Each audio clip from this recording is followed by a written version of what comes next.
सभी को सादर जय माता की। आज मैं आपको दीपावली के विषय में बहुत कुछ जानकारी देने वाला हूं। जैसा कि आप सबको मालूम है, दीपावली हमेशा ही कार्तिक माह के कृष्ण पक्ष के अमावस्या को संपन्न की जाती है। इस बार यह महोत्सव 4 नवंबर 2021 को पड़ने वाला है। इस बार के दिवाली के विषय में आपको बहुत सारी जानकारियां देने वाला हूं, जैसे कि आपको किस मुहूर्त में पूजन करना चाहिए, लक्ष्मी जी के साथ में किनका पूजन करना चाहिए और आपको उस पूजन में किन खास वस्तुओं का उपयोग करना चाहिए। इसके साथ ही आपको ये भी बताऊंगा कि आप किन खास मंत्रों का जप करके या किस खास माला से जप करके अपनी मनोकामनाओं को शीघ्रता के साथ पूर्ण कर सकते हैं। इसके साथ ही कुछ सावधानियां भी बताऊंगा जो आपको नहीं करना चाहिए या जिसके करने से आपको नुकसान हो सकता है। इतना ही नहीं, आपको वो हर चीज बताऊंगा जो आपके मन में आशंका के रूप में विद्यमान है। तो एक बार सबसे पहले समझ लीजिए कि अपने भारतवर्ष में दीपावली का शुभारंभ तो धनतेरस के साथ ही हो जाता है। यह बात अलग है कि धनतेरस सिर्फ धनतेरस न होकर धन्वंतरी जयंती भी है और उस दिन विशेष रूप से भगवान धन्वंतरी का महोत्सव मनाना चाहिए या उनका पूजन करना चाहिए। धनतेरस के दूसरे दिन नरक चतुर्दशी या नरक चौदस या यम चतुर्दशी आदि भिन्न भिन्न नामों से जिसको हम जानते हैं, उस दिन भी आपको विशेष रूप से हनुमान जी का पूजा करना चाहिए, क्योंकि ऐसा माना जाता है कि चैत्र कृष्ण पक्ष के चतुर्दशी को ही सायं मेष लग्न में भगवान हनुमान जी का प्राकट्य हुआ था, यानी उस समय वह अवतरित हुए थे, या अपन सामान्य भाषा में बोल ले तो उनका जन्म हुआ था। इसीलिए धनतेरस के दिन धन्वंतरी भगवान, नरक चतुर्दशी के दिन भगवान बजरंगबली और लक्ष्मी जी का पूजा तो दीपावली के दिन ही मान है। तो आज अपन चर्चा करें दीपावली पे। तो सबसे पहले ये समझ लीजिए कि दीपावली का शुभारंभ आप कैसे करें या कैसे करके आप इसको संपूर्ण फलदायी बना सकते हैं। आपको बस एक बात का ध्यान रखना है कि हर चीज का चयन, जैसे समय, वस्तु या मंत्र, इनका चयन अपने मनोकामनाओं को दृष्टिगत रखते हुए करना है कि आपको क्या चाहिए, यानी माता लक्ष्मी से आप क्या चाहते हैं। माता लक्ष्मी सिर्फ धन की देवी नहीं है, वह आपको कुछ भी प्रदान कर सकती हैं, यानी आपके समस्त मनोकामनाओं को पूर्ण कर सकती हैं। तो सबसे पहले बात करते हैं कि मूर्ति कैसा आप लाएं। एक बात आप अच्छे से समझ लीजिए, यदि पहले से आपके पास धातु की मूर्तियां उपलब्ध हों तो आपको नई मूर्ति खरीदने की आवश्यकता तो बिल्कुल भी नहीं है। यदि आप नई मूर्ति खरीद ही रहे हैं तो यह ध्यान दीजिए, यदि धातु की मूर्ति हो या स्थायी रूप से पूजा करने वाली हो तो उसकी लंबाई किसी भी परिस्थिति में 12 अंगुल से अधिक लंबी नहीं होनी चाहिए। इसके साथ ही लक्ष्मी जी और गणेश जी की संयुक्त मूर्ति यदि बैठे हुए अवस्था में हो तो सर्वोत्तम है। इतना ही नहीं, उनका आसन यदि कमलासन हो, यानी कमल पे विद्यमान हो, या पुष्पासन हो, किसी प्रकार के पुष्प पे विराजमान हो, या हाथी के ऊपर विराजमान हो, ये सब मूर्तियां शुभ लक्षण युक्त मानी जाती है। गणेश जी की मूर्तियां हमेशा ही सूर्य जिसका दक्षिण तरफ हो वह सर्वमान और सर्वफलदायी है। शास्त्रों में हर प्रकार की मूर्तियों का विधान है, किंतु एक गृहस्थ के मनोकामनाओं को दृष्टिगत रखते हुए दाहिने तरफ मुड़ी हुई गणेश जी की मूर्ति सर्वश्रेष्ठ मानी गई है। कोशिश करें कि आप नई मूर्ति के स्थान पर धातु की पुरानी मूर्ति का ही अच्छे से साफ सफाई करके और अच्छे से उसका पूजन करें, वह ज्यादा फलदायी है। अस्थायी रूप से पूजा करने वाले मिट्टी की मूर्तियां भी ला सकते हैं, क्योंकि शास्त्रों में मूर्ति की मिट्टी का सतत पूजन लगभग स्वीकार नहीं है, इसीलिए धातु की मूर्तियों को प्रधानता दें। किंतु यह भी ध्यान रखें कि हर वर्ष नई नई धातु की मूर्तियां खरीदकर अपने पूजा भंडार को या अपने पूजा स्थान को मूर्तियों से न भर दें। अब इसके बात करते हैं कि पूजन सामग्री में किन किन खास वस्तुओं का आपको प्रयोग करना चाहिए। सामान्यतः जो पूजन की सामग्रियां हैं वह तो मैं आपको बाद में बता दूंगा। सबसे पहले जो कुछ खास वस्तुएं जिसका हम ध्यान नहीं दे पाते हैं उसको आप अवश्य ही उसमें समाहित करें। यदि पूजन की सामग्री आप एकत्रित कर रहे हैं तो यह ध्यान दीजिए, यदि कमल का फूल मिल जाए तो वह माता लक्ष्मी को अति प्रिय है। यदि कमल का फूल नहीं मिल पाए तो फिर आप गुलाब के पंखुड़ियों का भी प्रयोग कर सकते हैं। कभी भी गुलाब के कांटे युक्त फूल संपूर्ण रूप से माता लक्ष्मी को उतने प्रिय नहीं है जितना उसकी पंखुड़ियां प्रिय है। इसके साथ ही आप गुलाबी रंग का गुलाब का फूल भी उपयोग कर सकते हैं। इसके साथ में कमलगट्टा का अवश्य प्रयोग करें। धान की लाई तो सर्वविदित है। बतासा, गोमती चक्र और कौड़ियां भी यदि श्वेत के अतिरिक्त किसी अन्य कलर की कौड़ी मिल जाए तो वह और भी उत्तम है।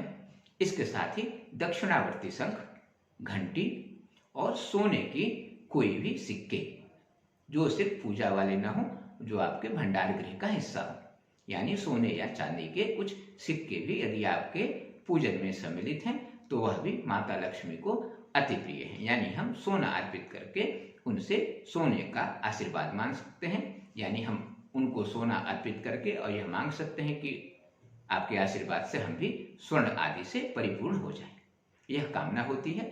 इसके अतिरिक्त आप अनार का फूल और अनार का फल अवश्य प्रयोग करें। लड्डू, काली हल्दी और गुग्गल और भोजपत्र आदि कुछ ऐसी वस्तुएं हैं जो हम भूल जाते हैं और यह फायदेमंद अत्यधिक है। इसके साथ ही आप सामान्य पूजन वस्तु जैसे रोली, मौली, सिंदूर, हल्दी जिसमें खड़ी भी हो और पाउडर भी हो, इत्र की शीशी हो, यानी इत्र भी माता को जरूर चढ़ाना चाहिए। इसके साथ ही नारियल, जनेऊ, पान पत्ता, लौंग इलायची, पंचमेवा, पंचामृत, फूल, फल और मिट्टी के दीपक, अक्षत, दूर्वा, कपूर, धूप बत्ती। अगरबत्ती का उपयोग न करें तो ज़्यादा अच्छा है, किंतु आपात परिस्थितियों में अगरबत्ती का उपयोग भी किया जा सकता है, लेकिन धूप बत्ती का उपयोग करना सर्वथा श्रेष्ठ है। इसके साथ ही सुपारी, हवन सामग्री, आम की टेरी, केले का खंभा या केले का पत्ता। इसके साथ ही कलश भी अति आवश्यक है, क्योंकि बिना कलश स्थापना के आप माता का पूजा पूर्ण नहीं मान सकते हैं। यदि पीतल का या फूल का कलश उपलब्ध न हो या आप न खरीद पाएं तो मिट्टी के कलश भी खरीद सकते हैं। इतना ही नहीं, इसके साथ ही आप गोमय यानी गाय के गोबर का भी व्यवस्था रखें, क्योंकि गौरी के स्थापना में यदि गोबर का उपयोग हो जाए तो शायद सर्वश्रेष्ठ माना जाता है। इसके साथ ही लाल कपड़ा और सप्तधान्य, अन्य भी जो वस्तुएं आपके पास उपलब्ध हो उसको अपने पूजन सामग्री में समावेशित कर सकते हैं। अब आप ध्यान दीजिए कि स्थापना का क्रम क्या होना चाहिए आपका। किसी भी पूजा में हम सर्वप्रथम गौरी और गणेश जी की स्थापना करते हैं, जिसको आप किसी भी पटे पर लाल कपड़ा बिछाकर और लाल कपड़े के ऊपर पान के पत्ते के ऊपर उनको स्थापित कर सकते हैं। इसके बाद में आपको कलश की स्थापना करना चाहिए। कलश तांबा, फूल या मिट्टी का हो, जिसमें जल भरकर स्वस्तिक का निर्माण करके इसके साथ ही उसमें हल्दी, रोली, दूर्वा, सुपारी, पंचरत्न या पंचरत्न हो तो सिक्का आदि सब कुछ डालकर और फिर उस पर आम की टेरी रखकर और पूर्ण पात्र के ऊपर दीपक या नारियल रख सकते हैं। ये अवश्य ध्यान रखें कि जब भी कलश स्थापना करें तो कलश के नीचे सप्तधान का प्रक्षेपण जरूर करें। सप्तधान का प्रक्षेपण अनिवार्य माना जाता है। बाकी तो सर्वौषधि आदि अनेक वस्तुएं होती हैं, लेकिन एक सामान्य पूजा में सप्तधान्य तो अनिवार्य रूप से आप अवश्य डालें। इसके बाद आपके पूजन का क्रम क्या हो सकता है आपको यह बता देता हूं। किसी भी पूजन के समय शुद्ध आसन बिछाकर उस पर आप शुद्ध कपड़े धारण करके विराजमान हो जाएं। यदि पति पत्नी दोनों एक साथ बैठ के पूजा करें तो अति उत्तम है। इसमें सर्वप्रथम आपको आत्मशुद्धि, आचमन, आसन शुद्धि और तिलक धारण, शिखाबंधन आदि स्वयं के शुद्धि के लिए जो उपाय है उसको अवश्य करें। इसके बाद में यदि आप संस्कृत में संकल्प नहीं ले सकते हैं तो कम से कम मानसिक संकल्प अवश्य लें कि हे माता, मैं आपका पूजा कर रहा हूं और आप मेरी इन इच्छाओं को अवश्य पूर्ण करें। जब तक आप अपनी अर्जी प्रस्तुत नहीं करेंगे तब तक फैसला होना आसान नहीं होता है। इसीलिए भले ही संस्कृत में न सही, मानसिक संकल्प ही आप अपने स्थानीय भाषा में भी माता से कर सकते हैं। संकल्प के उपरांत आपको दीप का प्रज्वलन करके, बल्कि दीप का प्रज्वलन तो पूजा से पूर्व ही कर देना चाहिए।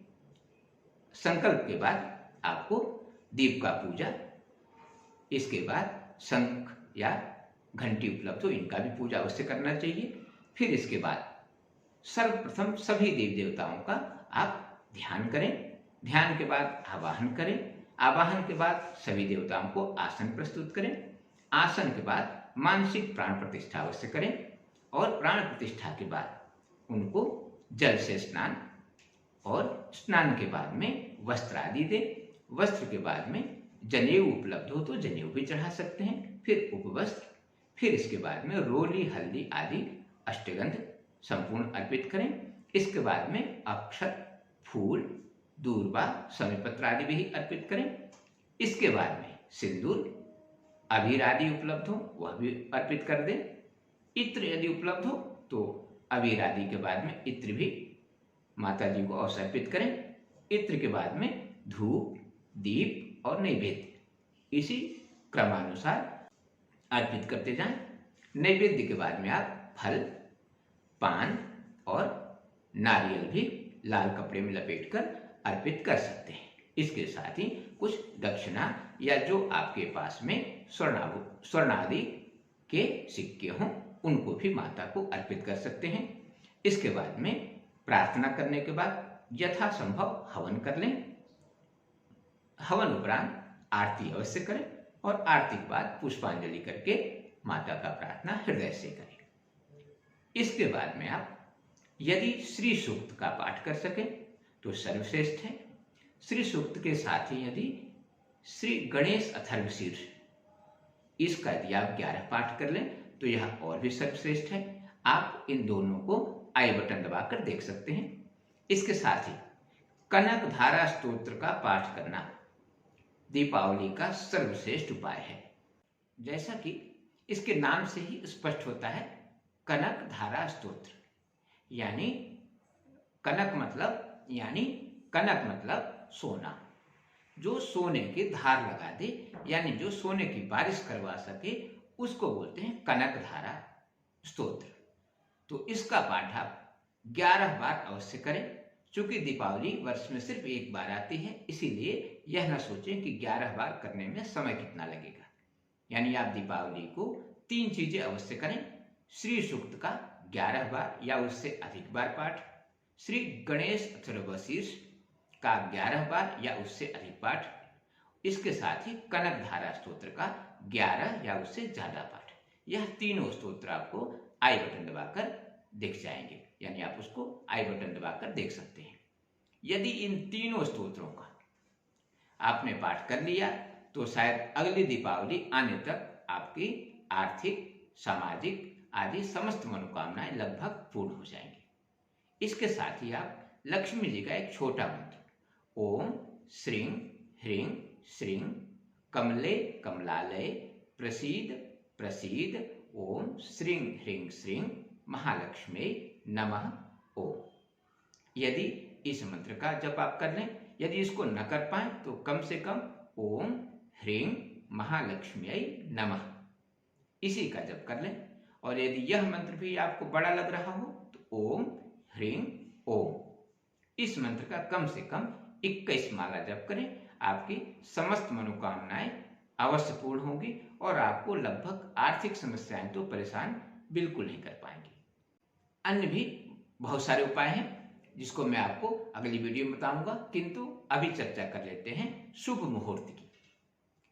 जो भी व्यवसाय के क्षेत्र में जुड़े हुए हों या किसी प्रकार से अपने स्वरोजगार में हो, चाहे वो अकाउंटेंसी का काम करते हो या किसी भी प्रकार के, किसी भी प्रकार के यदि आप व्यवसाय से जुड़े हुए हैं, यदि स्वयं का व्यवसाय कर रहे हैं, तो आपके लिए सर्वश्रेष्ठ मुहूर्त है अभिजीत मुहूर्त, जो लगभग दिन में 11:36 से 12:25 तक रहेगा। यह रेखांश और अक्षांश के कारण थोड़ा बहुत क्षेत्रवार यानी क्षेत्रों के अनुसार इसमें कुछ समय अवधि में परिवर्तन हो सकता है। यह ऐसा नहीं कि यही समय होगा, लेकिन लगभग सामान्य रूप से दिन में 11:36 से 12:25 तक यह अभिजीत मुहूर्त है और इसमें लगभग सर्वश्रेष्ठ प्रकार से आप अपने मनोकामनाओं को पूर्ण कर सकते हैं। यानी इस अवधि में लक्ष्मी जी का आराधना यदि आप अपने प्रतिष्ठान, फैक्ट्री या अपने गोदाम वगैरह में करवाते हैं तो आपको लक्ष्मी से संबंधित कोई समस्याएं बिल्कुल नहीं होंगी। इसके बाद एक बात और ध्यान दीजिए कि हमेशा ही स्थिर लग्न में लक्ष्मी जी का पूजा करना सर्वश्रेष्ठ माना जाता है, क्योंकि लक्ष्मी जी को चंचला माना जाता है और यदि आप स्थिर लग्न में पूजन करते हैं तो यह आपके लिए सर्वश्रेष्ठ हो सकता है। इसके बाद चर्चा कर लेते हैं स्थिर लग्न की। तो शाम को 6:12 से और 8:08 तक, यानी फिर से समय सुन लीजिए, शाम के 6:12 से 8:08 तक वृषभ लग्न है और यह भी सर्वश्रेष्ठ मुहूर्तों में माना जाएगा। इस अवधि में भी यदि आप लक्ष्मी जी की पूजा करते हैं तो आपकी कोई मनोकामनाएं शेष नहीं रह जाएंगी। इसके बाद चर्चा करते हैं सिंह लग्न की। सिंह लग्न रात में 12:40 से और 2:54 तक है, किंतु यह संपूर्ण समय उचित नहीं है। इसमें सिर्फ 12:40 से लेकर और 1:30 इस बीच का अवधि ही सर्वश्रेष्ठ है। इसके बाद की चौघड़ियां अच्छी नहीं है, इसीलिए मध्य रात्रि का जो समय है यानी सिंह लग्न का, सिंह लग्न में स्थिर लग्न होता है, तो सिंह लग्न में पूजा करने वाले विशेष ध्यान दें कि आपके पूजा का प्रारंभ 12:40 से और 1:30 के मध्य अवश्य हो जाना चाहिए, भले पूजा की समाप्ति कभी भी हो।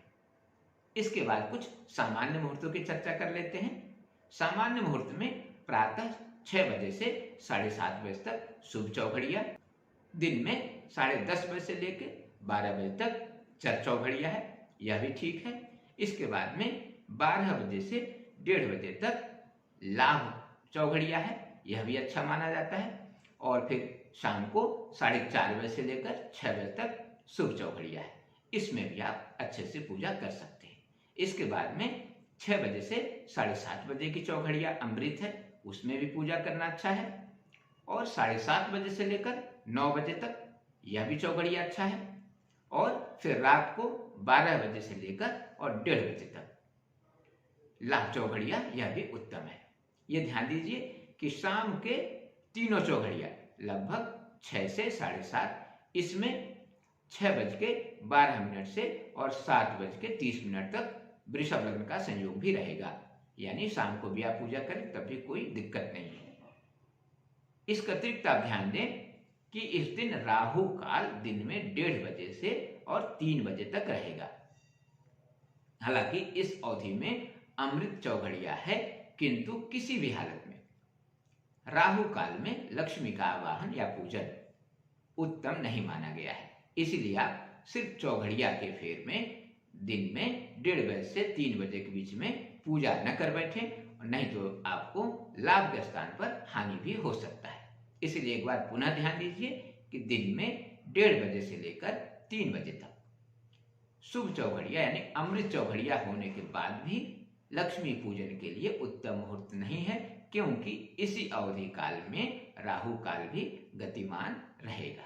इस बात का विशेष ध्यान दें। तो आज आपको सारे मुहूर्त बता दिया, और भी कुछ खास उपाय जो आपको दिवाली में करने चाहिए, जैसे छोटे छोटे मंत्रों के उपाय या छोटे छोटे टोटके जैसे उपाय जो आपको अत्यधिक लाभान्वित करेंगे, ये अगली वीडियो में बताऊंगा।